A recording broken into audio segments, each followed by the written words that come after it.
Quick video. This is a 2012 Camry PCV valve, how to get this out.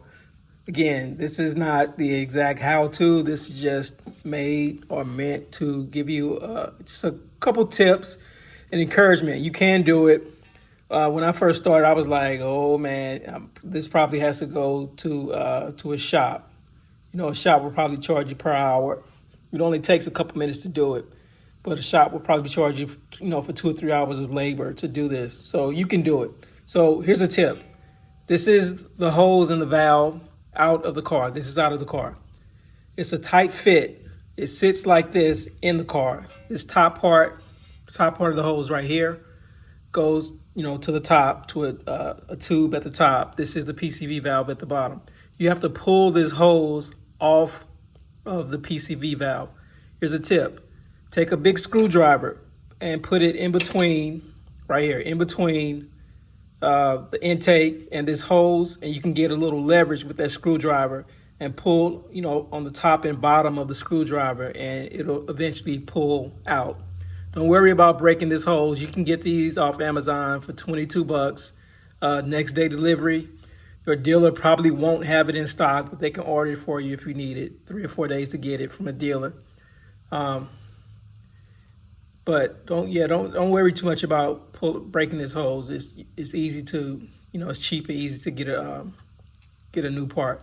Another tip: if you take off this top hose from the top and then angle the hose down to straighten it out like this, if you can grab it like this, then you can pull it out easier. It's up against the car. It's really tight and hard to get leverage. But again, stick a screwdriver in between the car and the hose, and just pull top and bottom of the screwdriver, big screwdriver. Let me see if I have one.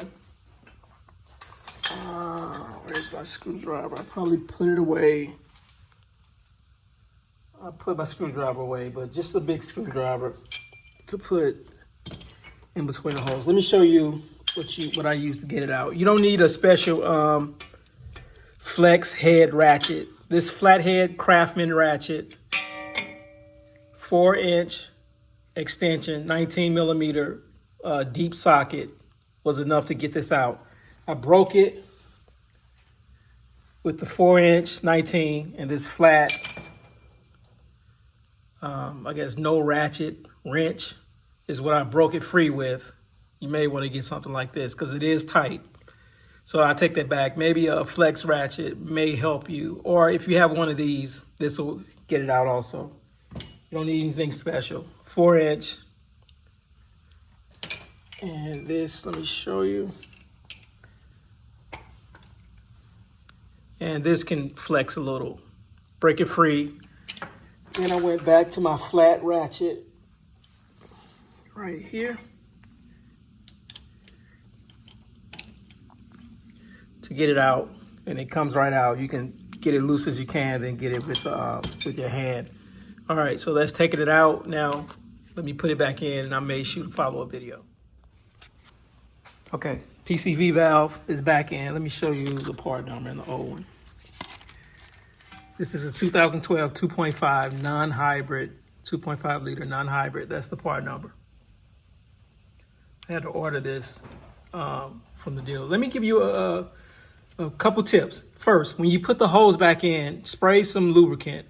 I used silicone lubricant, just a little, inside the hose. It makes it easier to push on.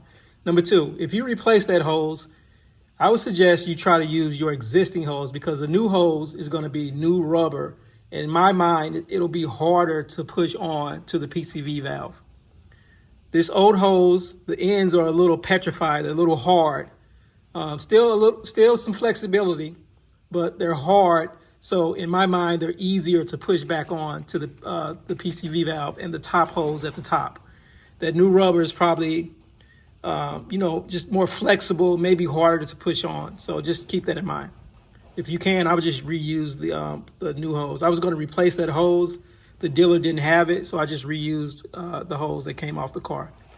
Another tip, may or may not need to, but it may be a good idea to check your oil pressure before you replace this and then check it after. Just make sure that the range, the oil pressure range is either the oil pressure increased, or you just want to probably make sure you don't see a drop. Now that's up to you. I didn't do it, but that just came to my mind.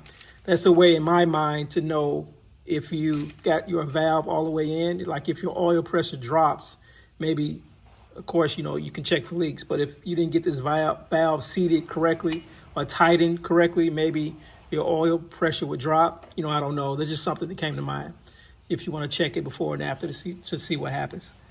That's about it. It took about 10 minutes to get it out, 10 minutes to put it back in. It's not that hard. You don't have to pay somebody to do it. You can do it. Don't worry about breaking that hose. The hose is cheap. As long as, you know, if you break it, it'll take you a couple days to get a new hose, but it's doable. Also, that hose appears to be the same as a Gates hose. You can look it up on Rock Auto to get the part number. They sell it on Amazon. It's made by Gates, so you don't have to get the Toyota version of the hose. I'm pretty sure Gates probably makes the Toyota version of the hose, and it's just a rubber hose, so it's not like a critical part where it has to be factory. And that's it. It's doable, so don't give up and give it a try. All right. Hey, excuse me. The car care nut video is the first one I watched that kind of explained it. But once you get in here, he doesn't really talk about how tight that hose is to the car. So just try that screwdriver tip I gave you in the first part to pull it out. And the tip about disconnecting the hose from the top. Bring the hose down, straighten it out, and then pull it out. You get more leverage that way. It can be done.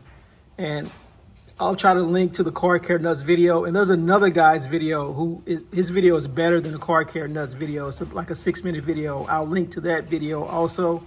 That's the one that really gave me the confidence to do this. So that's it. Bye.